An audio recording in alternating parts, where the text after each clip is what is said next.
Hello बच्चों, आज का जो हमारा चैप्टर है वो chapter number 9th 11th NCERT का बायोमॉलिक्यूल्स।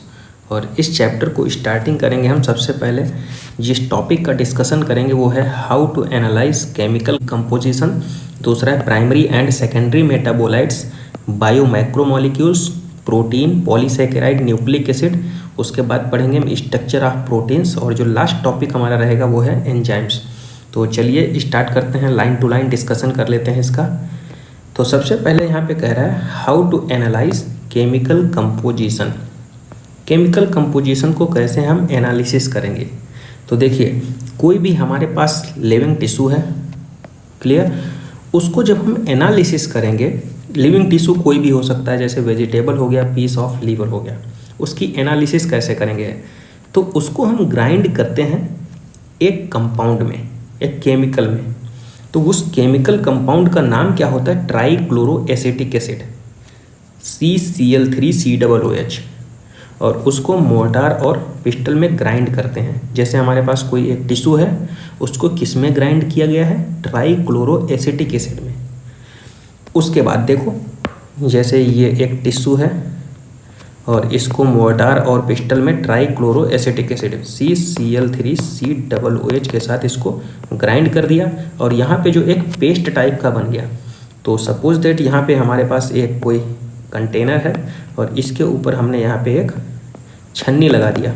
तो ये जो यहाँ पे ग्रेवी टाइप का बना है इसके ऊपर रख दिया, क्लियर। तो इसमें से क्या होता है ना, कुछ पार्टिकल्स जो होते हैं वो नीचे चले जाते हैं, छन जाते हैं, और कुछ पार्टिकल्स ऊपर ही बचे रहते हैं। जो पार्टिकल छन के नीचे पहुंच जाते हैं ना, इनको बोलते हैं हम बायो माइक्रोमॉलिक्यूल, और जो ऊपर बचे रहते हैं वो होते हैं मैक्रोमॉलिक्यूल। जो नीचे बायो माइक्रोमॉलिक्यूल होते हैं ना, इन्हीं को बोल देते हैं हम फिल्ट्रेट,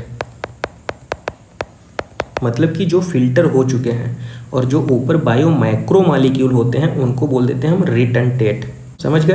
तो जो बचे हैं रहते हैं उन्हीं को बोल दिया जाता है रिटर्नटेट या बायो माइक्रोमॉलिक्यूल, और जो नीचे पहुंच जाते हैं उनको बोलते हैं हम फिल्ट्रेट या बायो माइक्रोमॉलिक्यूल, क्लियर। और इसका एक एक्सेप्शन है, वो आगे हम बताएंगे। एक चीज़ और यहाँ पे हम बता दे रहे हैं, जो माइक्रोमॉलिक्यूल होते हैं ना, इनका मॉलिक्यूलर वेट जो होता है 1000 डाल्टन से ज़्यादा होता है, और जो माइक्रोमॉलिक्यूल होते हैं उनका 1000 से कम होता है। और जो बायो माइक्रोमॉलिक्यूल जो फिल्ट्रेट हम बता रहे हैं ना, उसी को बोल देते हैं हम एसिड सोल्यूबल पूल। देखो, फिल्ट्रेट को more technically known as acid soluble pool, और जो रिटर्नटेट बायो माइक्रोमॉलिक्यूल है उसको बोल देते हैं एसिड इनसोल्यूबल फ्रैक्शन, क्लियर। अब यहाँ पे देखो, कंपैरिजन किया गया है। देखो, कोई भी एलिमेंट हो, लिविंग में भी पाया जाएगा और नॉन लिविंग में भी पाया जाएगा, क्लियर। तो कंपैरिजन किया गया है लिविंग और नॉन लिविंग मैटर्स के बीच में। तो आप लोगों को हम ट्रिक बता रहे हैं, उसके थ्रू आप लोग इसको इजी वे में कर सकते हैं। ये लिविंग में है और दूसरा है अर्थ क्रस्ट, मतलब कि नॉन लिविंग में। तो कंपैरिजन करना है तो एक चीज़ यहाँ पे याद कर लीजिए, सिलिकॉन जो है ना वो ह्यूमन बॉडी मतलब कि लिविंग की सेल में निग्लिजिबल होगा।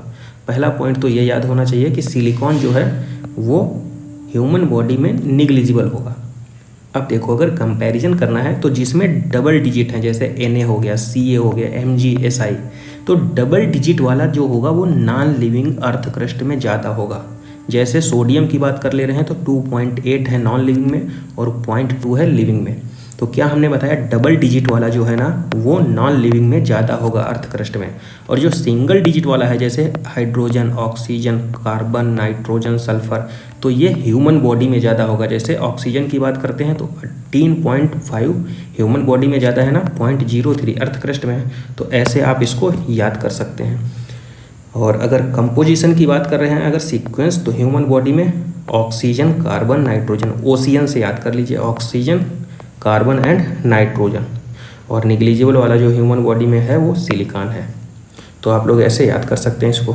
किसी भी टिश्यू को अगर हम देखो फुल्ली बर्न, तो जो एस बचती है, किसी भी टिश्यू को अगर जला दिया जाता है, जो राख बचती है ना, राख में क्या होता है, एस कंटेंस इनऑर्गेनिक एलिमेंट जैसे कैल्शियम, मैग्नीशियम, क्लियर। जो बची हुई राख होती है ना, उसमें कैल्शियम और मैग्नीशियम इनऑर्गेनिक एलिमेंट्स बचे रहते हैं बस। और जो ड्राई वेट होता है वो मोर एक्यूरेट वेट होता है, a list representative inorganic constituent in the living tissue. तो ये इनऑर्गेनिक कॉन्स्टिट्यूएंट हैं जो लिविंग टिश्यू में प्रेजेंट रहते हैं। यहाँ पे देखो अमीनो एसिड के बारे में बात कर रहा है। अमीनो एसिड ऑर्गेनिक कंपाउंड होते हैं जिसमें अमीनो ग्रुप भी होता है और एसिडिक ग्रुप भी होता है। अमीनो एसिड जैसे कार्बन की 4 वैलेंसी होती हैं, तो एक से NH2 ग्रुप लगा दो और दूसरे से COOH, मतलब कि ये अमीनो ग्रुप हो गया, ये एसिड ग्रुप हो गया, और एक से हाइड्रोजन दूसरे से भी हाइड्रोजन।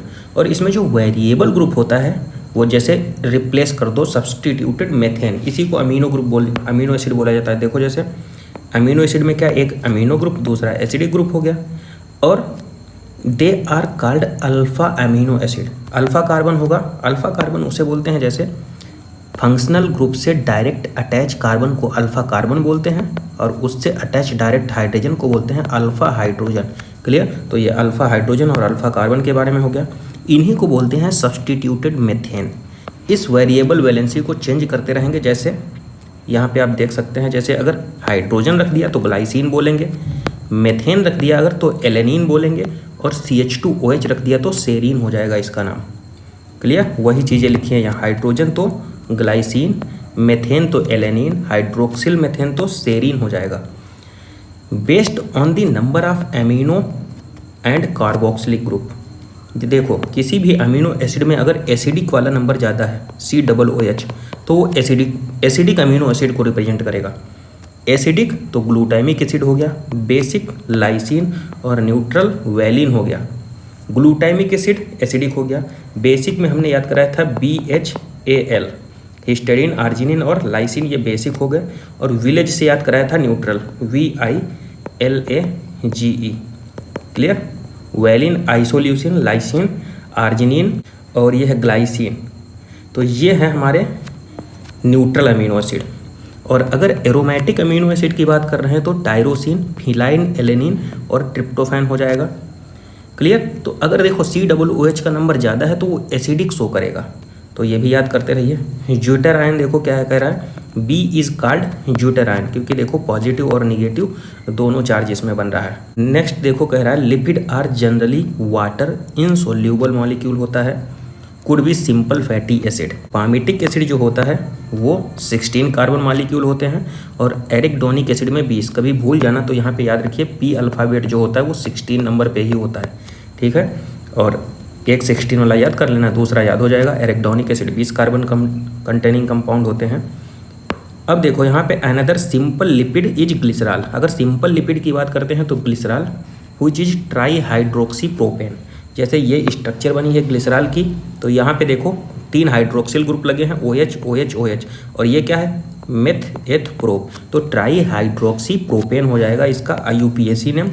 अब यहाँ पे मोनोग्लिसराइड, डाईग्लिसराइड और ट्राईग्लिसराइड के बारे में बता रहा है, तो हमने ऊपर लिख रखा है ग्लिसरॉल सब में एक ही होगा, वेरिएबल ग्रुप के अकॉर्डिंग उसका नाम चेंज हो जाएगा। जैसे एक ग्लिसरॉल है और एक फैटी एसिड तो मोनोग्लिसराइड, एक ग्लिसरॉल है 2 फैटी एसिड तो डाईग्लिसराइड, एक ग्लिसरॉल 3 फैटी एसिड तो ट्राईग्लिसराइड हो जाएगा।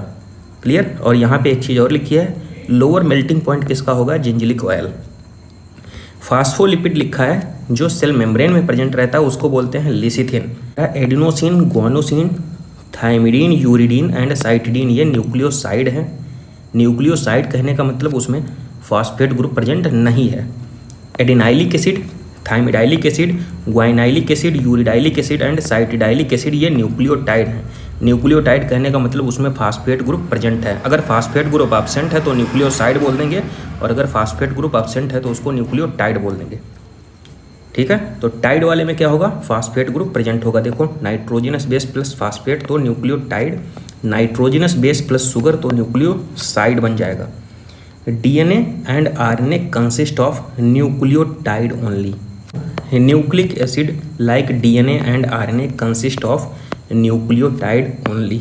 तो ये लाइन याद रखिए, क्योंकि DNA and RNA function as the genetic material. Next यहाँ पे कुछ स्ट्रक्चर बनी है, आप लोग देख लीजिए। जैसे ग्लूकोज की स्ट्रक्चर ये है, क्लियर। ये राइबोस की है, 5 कार्बन की, 6 कार्बन की ग्लूकोज है। देखो जो वेरिएबल ग्रुप हम बता रहे थे वो इसकी बात कर रहे थे। हाइड्रोजन लगा तो ग्लाइसिन बोल देंगे, मिथाइल ग्रुप लगा तो एलेनिन, और CH2OH ग्रुप लगा तो सेरीन। बाकी ओवरऑल स्ट्रक्चर सारी सिमिलर ही है, ठीक है, वेरिएबल सब्स्टिट्यूटेड मीथेन को ही बोला जाता है ना। पे पामिटिक एसिड आप लोग काउंट कर सकते हैं, 16 कार्बन स्ट्रक्चर है। ग्लिसरॉल ट्राईहाइड्रोक्सी प्रोपेन है, ठीक है। और ये क्या है, ट्राईग्लिसराइड, ट्राईग्लिसराइड लिखा है, एक ग्लिसरॉल है, ठीक है, ये ग्लिसरॉल है और 3 फैटी एसिड लगे हैं तो ट्राईग्लिसराइड हो जाएगा। यहाँ पे फास्फोलिपिड क्या है, लिसिथिन। इसको याद करने का एक और तरीका, इसको याद रखिए, यहाँ पे जो लास्ट वाला कार्बन है उससे नाइट्रोजन जुड़ा है, उससे 3 मिथाइल ग्रुप लगे हैं और फास्फोरस प्रेजेंट होती है इसमें, तो याद कर लीजिए इस स्ट्रक्चर को। ये कोलेस्ट्रॉल की स्ट्रक्चर बनी है। उसके बाद देखो ये नाइट्रोजनस बेस है। प्यूरीन जो होती है ना उसमें हेट्रोसाइक्लिक रिंग होती है। जैसे प्यूरीन में क्या होता है, एडेनिन और गुआनिन, तो इसमें 2 रिंग पाई जाएंगी। जैसे एडेनिन है 2 रिंग बनी है कि ये, दूसरी ये। एडिनोसिन का स्ट्रक्चर ये है, ये एडिनाइलिक एसिड का, इस पे देखो फास्फोरस से अटैच ग्रुप है। दूसरा यहाँ पे नाइट्रोजनस बेस, जैसे पिरिमिडीन में सिंगल रिंग है, ये है न्यूक्लियोसाइड, यूरिडीन और न्यूक्लियोटाइड हो गया। तो यहाँ पे प्यूरीन में 2 रिंग स्ट्रक्चर होंगी और पिरिमिडीन में सिंगल रिंग स्ट्रक्चर होगी। आप लोग ये स्ट्रक्चर देख सकते हैं एक बार। प्राइमरी एंड सेकेंडरी मेटाबोलाइट्स के बारे में बताया गया है। तो एक चीज़ यहाँ पे हाईलाइट कर लीजिए, जो प्राइमरी मेटाबोलाइट्स होते हैं उनका फंक्शन हमको पता रहता है। आइडेंटिकल फंक्शन किसका होता है, प्राइमरी मेटाबोलाइट्स का। तो ये लाइन बहुत इंपॉर्टेंट है, स्टेटमेंट में आते हैं। Primary metabolites have identifiable function, play known role in the normal physiological process. जो प्राइमरी मेटाबोलाइट्स होते हैं उनका हमको फंक्शन पता रहता है। We do not at the moment understand the role of the function of the all the secondary metabolites. Secondary metabolites का नहीं पता रहता है, ठीक है। तो क्या याद रखना, आइडेंटिबल फंक्शन किसका है, प्राइमरी मेटाबोलाइट्स का, इंपॉर्टेंट है। नेक्स्ट देखो यहाँ पे कुछ सम सेकेंडरी मेटाबोलाइट्स है इकोलॉजिकल इंपॉर्टेंस। तो यहाँ पे कुछ इंपॉर्टेंट चीज़ें लिखी हैं, उसको हाईलाइट कर लीजिए। देखो क्या है, पिगमेंट में कैरोटिनॉइड, एंथोसाइनिन, एल्कोलाइड में morphine and codeine, terpenoid, monoterpenoid and diterpenoids, essential oil lemon grass oil हो गया, टॉक्सिन जो है वो एब्रिन एंड रिसिन हो गया, लेक्टिन जो है वो कॉनकोनावेलिन ए है, ड्रग्स में विनब्लास्टिन, कुर्कुमिन हो गया, पॉलीमेरिक सब्सटेंस में रबर, गम एंड सेलुलोज। तो इसमें भी जो ज़्यादा इंपॉर्टेंट है टॉक्सिन याद कर लीजिए और लेक्टिन वाला याद कर लीजिए। ये एग्जाम पॉइंट ऑफ व्यू से बहुत इंपॉर्टेंट है, याद तो सारे होने चाहिए लेकिन ये ज़्यादा ही इंपॉर्टेंट है, टॉक्सिन और लेक्टिन वाला।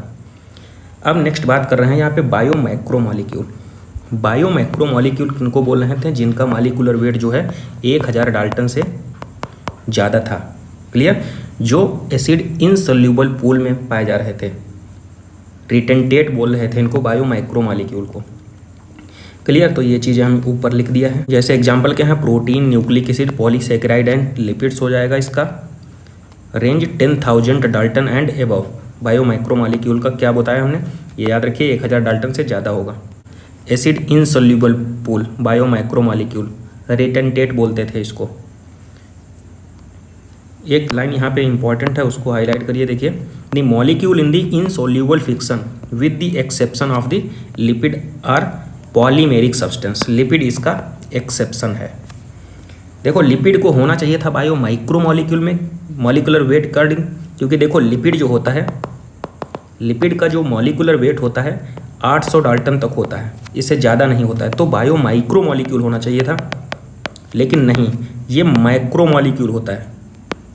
क्लियर, तो lipid are not strictly bio micromolecule. ये लाइन याद रखिए आप लोग। कुछ average composition of this cells लिखा है, तो इसको याद करने का तरीका हमने बताया था आपको कि देखो एवरेज कंपोजिशन ऑफ सेल्स, तो सबसे वाटर पेंसिल से याद कराया था, WPNCLI।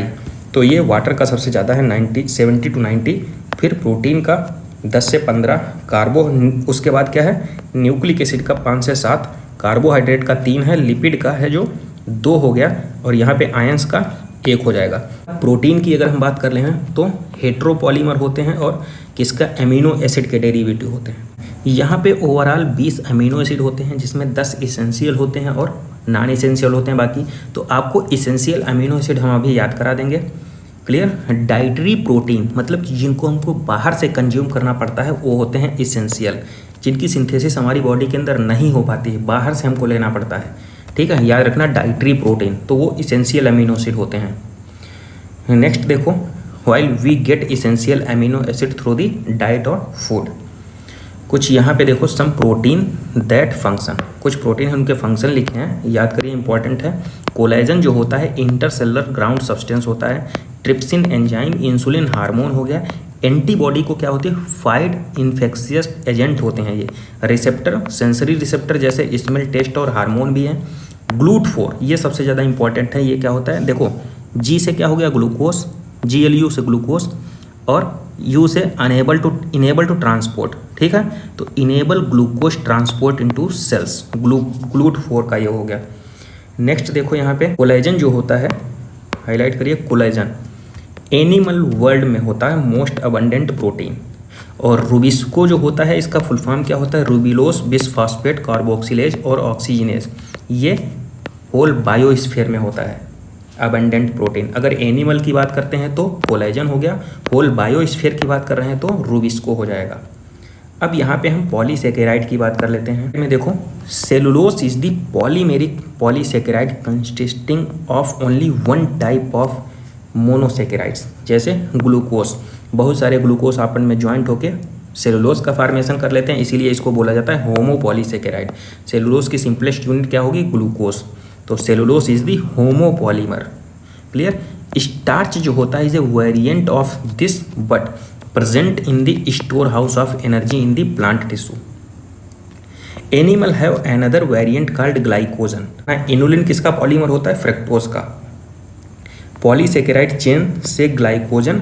यहाँ पे एक चीज़ याद रखना, राइट इंड जो होता है आर से राइट और आर से रिड्यूसिंग होता है, तो ये बहुत इंपॉर्टेंट है। राइट इंड जो होता है वो रिड्यूसिंग होता है, लेफ्ट इंड होता है वो नॉन रिड्यूसिंग। क्लियर। राइट वाला रिड्यूसिंग और लेफ्ट वाला नॉन रिड्यूसिंग होता है। अब देखो जैसे जो स्ट्रेट लाइन स्ट्रक्चर होगी जैसे सेलुलोज है, क्लियर, तो सेलुलोज की अगर स्ट्रेट लाइन स्ट्रक्चर होगी तो आयोडीन के साथ अगर इसको रिएक्शन कराया जाएगा तो यहाँ पे हेलिक्स तो प्रेजेंट नहीं होंगे, तो आयोडीन बाइंड नहीं करेगी, तो ये ब्लू कलर नहीं प्रोड्यूस करेगा। और स्टार्च जो है हेलिकल स्ट्रक्चर होगी तो वहाँ पे आयोडीन के साथ रिएक्शन कराई जाएगी तो ये क्या होगी हेलिक्स में बाइंड कर जाएगी और ब्लू कलर दे देगा। Cellulose does not contain complex helix and can not hold I2। Plant cell are made up of cellulose. Paper जो होते हैं वो प्लांट पल्प से बने रहते हैं एंड कॉटन फाइबर वो सेलुलोजिक होते हैं, याद कर लेना एग्जाम में पूछ चुका है। More complex polysaccharide in nature, ठीक है। नेक्स्ट देखो they have as building block amino sugar and chemically modified sugar, glucosamine और N acetyl galactosamine. Exoskeleton of arthropods. Arthropods का एक्सोस्केलेटन किससे बना रहता है काइटिन। ये होमोपॉलीमर होता है किसका NAG and NAM, N acetyl glucosamine और एन एसिटाइल म्यूरेमिक एसिड।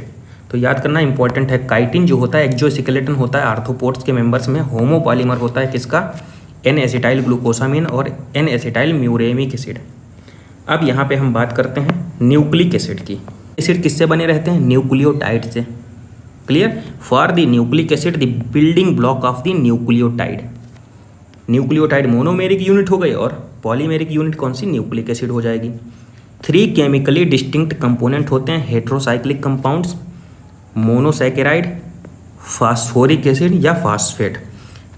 कहने का मतलब ये है इसमें क्या होगा शुगर बेस और फास्फेट। शुगर जो है वो मोनोसैकेराइड, बेस क्या होगा हेट्रोसाइक्लिक रिंग और फास्फेट जो होगा PO4-3। प्यूरिन जो होते हैं वो डबल रिंग स्ट्रक्चर, उसी को बोल रहा है हेट्रोसाइक्लिक रिंग। प्यूरिन को sugar found in the polynucleotide either ribose, monosaccharide, pentose होती है 5 कार्बन की रिंग और 2 डीऑक्सीराइबोस। डीऑक्सीराइबोस शुगर किस में DNA में होती है, राइबोस शुगर किस में होती है RNA के अंदर।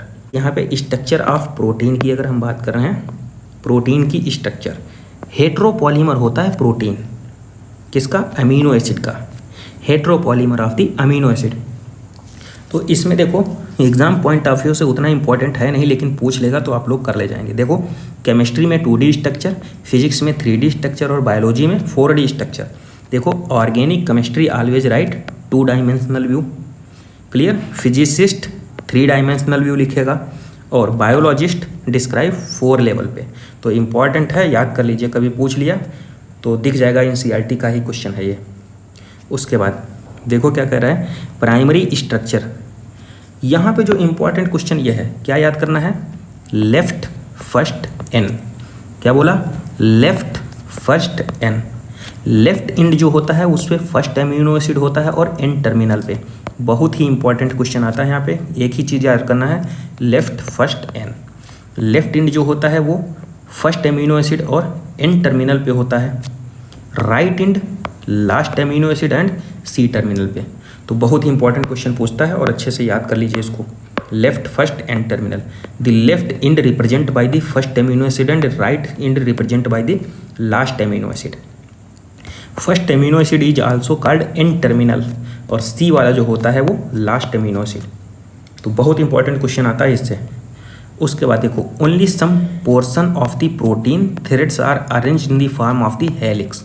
कुछ पोर्शन होता है और राइट हैंडेड फैशन में होता है इसका हेलिक्स, ठीक है, राइट हैंडेड फैशन में विजिबल होते हैं उधर ही साइड में जिधर ये हेलिक्स का फॉर्मेशन होता है। उसके बाद देखो, सेकेंडरी स्ट्रक्चर भी होती है। सेकेंडरी स्ट्रक्चर कौन सी, alpha helix and beta sheeted structure होती है, क्लियर। और hollow woollen ball like structure कौन सी, टर्सरी स्ट्रक्चर होती है। 3 dimensional view of the protein, tertiary structure is absolutely necessary for the many biological activity.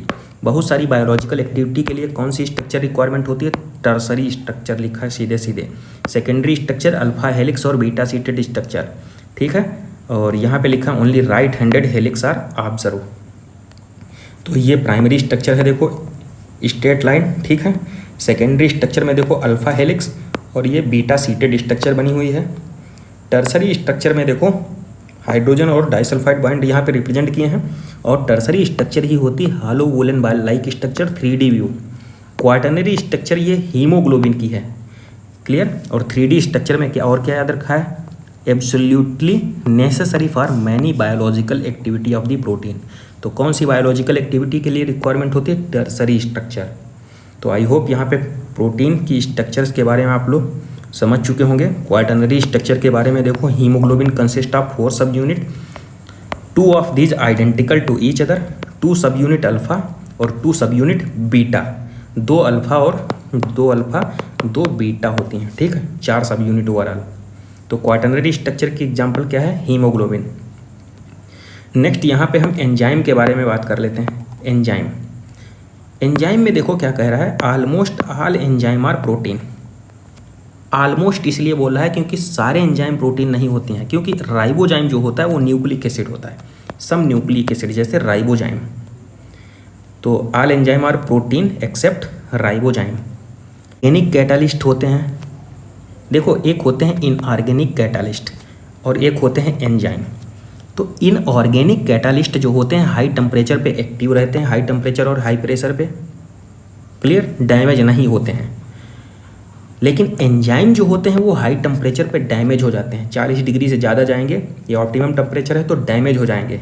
तो याद क्या करना है, इनऑर्गेनिक कैटालिस्ट जो होते हैं हाई टेम्परेचर और हाई प्रेशर पे एक्टिवेट रहते हैं और एंजाइम डीजेनरेट हो जाते हैं, डिस्ट्रॉय हो जाते हैं 40 से ऊपर जाने पे, क्लियर। अब देखो, hot vent and sulphur spring are stable to retain their catalytic power at high temperature up to 80 से 90 डिग्री सेंटीग्रेड। तो thermal stability is thus an important quality of such enzyme isolated from the thermoacidophils organism. Archaebacteria की बात कर रहा है यहाँ पे। यहाँ पे अब देखते हैं केमिकल रिएक्शंस।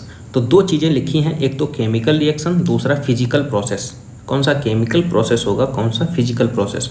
अगर देखो आइस मेल्ट कर रहा है वाटर में या वाटर वेपर के फॉर्म में चेंज हो रहा है तो बोल देंगे फिजिकल प्रोसेस है। अगर बॉन्ड की ब्रेकिंग हो रही है ड्यूरिंग ट्रांसफॉर्मेशन, न्यू बॉन्ड का फॉर्मेशन हो रहा है, ब्रेकिंग हो रही है या तो फॉर्मेशन हो रहा है तो बोल देंगे केमिकल प्रोसेस है। Amount of product form per unit time, अगर किसी भी टाइम पीरियड में उसको मतलब कि कोरिलेट किया जा रहा है तो उसको हम रेट बोल देते हैं।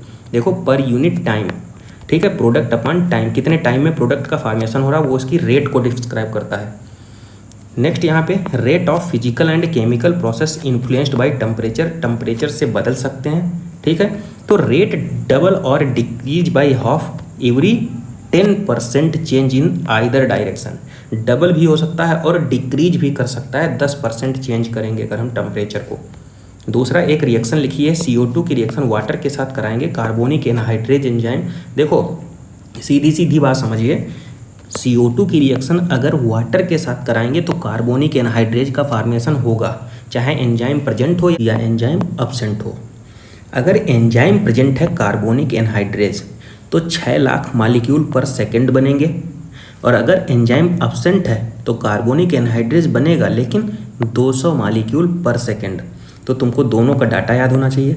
और अगर एंजाइम प्रेजेंट है ना तो 10 मिलियन टाइम प्रोडक्शन ज़्यादा हो जाएगा, 6 लाख मॉलिक्यूल पर सेकेंड, तो 10 मिलियन टाइम्स, ये भी डाटा याद रखिए। ओवरऑल वही लिखा है यहाँ पे। नेक्स्ट देखो, एक मल्टी स्टेप केमिकल रिएक्शन है, सेम एंजाइम कॉम्प्लेक्स और different enzyme so called metabolic pathway. एक ग्लूकोज मॉलिक्यूल से 2 पायरुविक एसिड का फॉर्मेशन हो रहा है, तो ये ओवरऑल 10 स्टेप की रिएक्शन है। क्लियर, ये ग्लूकोज है और आप लोग पायरुविक एसिड का फार्मूला भी देख लीजिए, कार्बन 3 है इसमें। तो glucose become pyruvic acid, 10 different enzymatic process. यहाँ पे जो चीज़ लिखी है उसको हमने साइड में यहाँ लिख दिया है। एन एरियोबिक कंडीशन में लैक्टिक एसिड का फॉर्मेशन होगा मसल के अंदर, एन एरियोबिक रिस्पिरेशन होगा ऑक्सीजन की एब्सेंस में। एरियोबिक कंडीशन में पायरुविक एसिड भी बनेगा और फर्मेंटेशन में इथेनॉल का फॉर्मेशन होगा। देखो, इन yeast during fermentation production of ethanol alcohol. और डिफरेंट कंडीशन में डिफरेंट टाइप के प्रोडक्ट्स का भी फॉर्मेशन हो सकता है। क्लियर, तो यहाँ पे ये चीज़ें कवरअप हो गई। अब how do enzyme bring about such high rate of the chemical conversion. आप ये ग्राफ देख सकते हैं, इसमें एक्स एक्सिस पे क्या है, प्रोग्रेस ऑफ द रिएक्शन, दूसरे वाई एक्सिस पे है पोटेंशियल एनर्जी। तो 2 ग्राफ हैं। देखो, अगर ग्राफ यहाँ पे ओरिजिन से स्टार्ट हो रहा है तो बोल देंगे हम एंडोथर्मिक है, और अगर सबस्ट्रेट का मतलब कि सबस्ट्रेट का लेवल प्रोडक्ट के लेवल से अपर है तो बोलेंगे एक्सो। तो एक चीज़ तो क्लियर हो गई, ये एक्सोथर्मिक ग्राफ है। अब देखो 2 चीज़ें हैं यहाँ पे, ये जो नीचे से जा रहा है ना वो है एक्टिवेशन एनर्जी विद एंजाइम, और दूसरा जो है जो हाई लेवल पे है वो है activation energy without enzyme. Clear, तो ये है यहाँ पे सबस्ट्रेट लेवल। तो ये ग्राफ आप लोग देख सकते हैं, एक्सोथर्मिक ग्राफ है, और जो अपर साइड वाला है वो exothermic activation energy without enzyme के है। Difference in average energy content of S substrate from that of the transition state is called activation energy. Activation energy basically क्या होता है, एंजाइम की रेट पे इन्वर्सली प्रोपोर्शनल होती है। एक्टिवेशन एनर्जी कम होगा, रेट ज़्यादा हो जाएगा। अब नेचर ऑफ एंजाइम की हम यहाँ पे बात कर लेते हैं। एंजाइम सबस्ट्रेट बाइंड करेगा तो एंजाइम सबस्ट्रेट कॉम्प्लेक्स का फॉर्मेशन कर लेगा, वो शॉर्ट लिव्ड होता है। देखो फिनोमिना याद करिए, इसके नेचर क्या होता है। एंजाइम सबस्ट्रेट कॉम्प्लेक्स जो होता है हाई रिएक्टिव होता है और शॉर्ट लिव्ड होता है। Enzyme substrate is essential for the catalyst. जैसे एंजाइम सबस्ट्रेट बाइंड किया, एंजाइम सबस्ट्रेट कैटालिस्ट का फॉर्मेशन हो गया, हाईली रिएक्टिव होता है और शॉर्ट लिव, इसी को ट्रांजिएंट बोलते हैं। फिर एंजाइम प्रोडक्ट, और फिर एंजाइम और प्रोडक्ट अलग अलग हो गए। तो वही स्टेप लिखा है, पहले बाइंड करेगा, फिर उसके शेप को चेंज कर देगा, फिर केमिकल बॉन्ड की ब्रेकिंग हो जाएगी, उसके बाद release the product of the reaction. तो क्या क्या स्टेप हैं, बाइंड करेगा, alter the shape, break the bond and release the product. ये चारों स्टेप हैं, अच्छे से याद कर लीजिए, एग्जाम में सीक्वेंस पूछता है। अब factor affecting the enzyme activity, कौन कौन से फैक्टर हैं। एक तो टेम्परेचर है, दूसरा pH है, and change in the substrate concentration. तो alter the tertiary structure of protein, कौन कौन से, temperature, pH and concentration, alter the tertiary structure of protein. चाहे टेम्परेचर हो या pH हो, ये यहाँ पे ऑप्टिमम वैल्यू है इसकी। सपोज दैट ये ऑप्टिमम कंडीशन है, ऑप्टिमम से कम साइड जाएं या ज़्यादा साइड जाएं, ठीक है। टेम्परेचर, ये pH है ना, तो ऑप्टिमम से pH बढ़ाएं या घटाएं, रेट हमेशा डिक्रीज ही हो रहा है। देखो लोअर साइड में आ रहा है ये इधर, तो ऑप्टिमम पे मोर होगा, लेकिन ऑप्टिमम से बढ़ाएंगे चाहे घटाएंगे रेट हमेशा लो ही हो रहा है। टेम्परेचर की बात कर रहे हैं, ऑप्टिमम पे तो मैक्सिमम है, बढ़ाएंगे तब भी घटेगा और घटाएंगे तब भी घटेगा। क्लियर, तो सबसे ज़्यादा कहाँ पे होगा, ऑप्टिमम पे, और ऑप्टिमम से ज़्यादा हाई करेंगे या लो करेंगे हमेशा प्रोडक्शन या रेट कम ही होगा। Km वैल्यू जो होता है Vmax/2 होता है यहाँ पे, high Km value Vmax/2, velocity यहाँ पे आधी होती है। अगर enzyme closely resemble the substrate तो बोल देंगे हम कम्पिटिटिव इनहिबिटर। तो सबस्ट्रेट लेवल पे competitive inhibitor succinic dehydrogenase inhibited by malonate, क्या याद किया, at the substrate can not bind the result enzyme action decline, inhibition of the succinic dehydrogenase by malonate, ये कम्पिटिटिव इनहिबिटर का example है। और सल्फाटेक जो होता है वो बैक्टीरियल ग्रोथ प्रिवेंट करता है। नेक्स्ट, एंजाइम का क्लासिफिकेशन एंड नॉमेनक्लेचर बहुत इंपॉर्टेंट है, एक क्वेश्चन सीधे सीधे आता है। देखो, एंजाइम की 6 क्लास होंगी और 4 से 13 इसकी सब क्लासेस होंगी। क्लियर, 4 डिजिट नेम आएगा लास्ट में ASES, जैसे ASES सब में यही आएगा ASES, ये लिखा है यहाँ पे देखो 4 डिजिट नंबर। सीक्वेंस याद होना चाहिए आपको, जैसे oxidoreductase, transferase, hydrolase, lyase, isomerase, ligase, तो ये हो गई क्लासेस। क्लियर, तो देखो ऑक्साइडो रिडक्टेज या डिहाइड्रोजिनेस, इसमें क्या हो रहा है, देखो सबस्ट्रेट रिड्यूस और सबस्ट्रेट ऑक्सीडाइज, तो यहाँ पे ऑक्सीडाइज और रिड्यूस ट्रांसफ़र हो रहा है। ट्रांसफरेज में देखो क्या कह रहा है, ट्रांसफ़र ऑफ ग्रुप का ट्रांसफ़र हो रहा है। देखो सबस्ट्रेट G लिखा है और यस डैश वाला इसमें जुड़ जाएगा तो S प्लस S डैश हो जाएगा, G अलग हो जाएगा, तो ट्रांसफरेज हो गया। और यही देखो 2025 में क्वेश्चन आया था, सेम टू सेम इक्वेशन ये लिखी है और कौन सा हो जाएगा इसमें, ट्रांसफरेज हो जाएगा। क्लियर, सेम इक्वेशन यही लिखी है यहाँ पे, 2025 का क्वेश्चन है। हाइड्रोलेजेज में क्या है, देखो कह रहा है catalyst hydrolyse ester ether peptide glycosidic C bond C halide and phosphorus और नाइट्रोजन बॉन्ड ब्रेकिंग होती है। लाइएज में क्या होता है, ये स्ट्रक्चर पूछ दी, removal of the group from the substrate, तो ये स्ट्रक्चर आएगी तो लाइएज हो जाएगा। आइसोमरेज में तो ऑप्टिकल, जियोमेट्रिकल और पोजिशनल आइसोमरेज, इंटर कन्वर्जन होता है यहाँ पे, इंटर कन्वर्जन तो आइसोमरेज। लाइगेज जो ज्वाइंट करता है, linking together of 2 compound CO, CS, CN, PO, इस टाइप से बॉन्ड की लिंकिंग करता है। तो सेम टू सेम यहाँ रिएक्शन वाला देख सकते हैं आप लोग, इंपॉर्टेंट है एग्जाम पॉइंट ऑफ व्यू से। अब कोफैक्टर की बात करते हैं, तो cofactor enzyme are composed of 1 और several polypeptide chains, however there are a number of cases in which non proteinaceous constituent, ये नॉन प्रोटीनियस होते हैं कोफैक्टर। लो एंजाइम जो होता है एपो एंजाइम प्लस कोफैक्टर मिलके बनाते हैं। देखो यहाँ पे कह रहा है प्रोस्थेटिक ग्रुप जो होता है, देखो कोफैक्टर में भी identified as the prosthetic group coenzyme and metal activator. इसमें O आ रहा है वो ऑर्गेनिक हो जाएंगे, जैसे प्रोस्थेटिक ग्रुप में O आ रहा है ऑर्गेनिक है, कोफैक्टर में O आ रहा है ऑर्गेनिक है, मेटल एक्टिवेटर में O नहीं आ रहा तो ये इनऑर्गेनिक हो जाएगा। अब ऑर्गेनिक मॉलिक्यूल देखो लिखा है, हमने क्या बताया था, ऑर्गेनिक, प्रोस्थेटिक और कोएंजाइम, और टाइटली बाउंड होता है एपो एंजाइम, हमने बताया ना, P जिसमें आएगा वो परमानेंटली या टाइटली बाउंड होंगे। परऑक्सीडेज एंड कैटालेज जो होता है which catalyse the breakdown of the hydrogen peroxide to water and oxygen. Heme जो होता है प्रोस्थेटिक ग्रुप होता है। एंजाइम देखो जिसमें O आया ऑर्गेनिक पार्ट हो गया, और associated with the apo enzyme is only transient, ठीक है, लूजली बाउंड। नेक्स्ट क्या कह रहा है, को enzyme serve as cofactor in a number of different enzyme catalyse reaction, essential chemical components of many enzyme are vitamins. तो देखो यहाँ पे एक चीज़ याद रखिए, क्या कह रहा है, को enzyme nicotinamide, adenine, dinucleotide, NAD and NADP content vitamin B3, इसी को नियासिन बोलते हैं, B3, ठीक है, कभी कभी B3 देता है, कभी नियासिन दे देता है। कि जिंक जो होता है, जिंक इज ए को factor for the proteolytic enzyme carboxy peptidase. कौन सा, जिंक होता है यहाँ पे। को फैक्टर इज रिमूव्ड, अगर एंजाइम से को फैक्टर रिमूव कर दिया जाए तो उसकी कैटालिटिक प्रॉपर्टी जो होती है वो लॉस हो जाती है। तो crucial role in the catalytic activity of the enzyme, तो क्या है, को फैक्टर।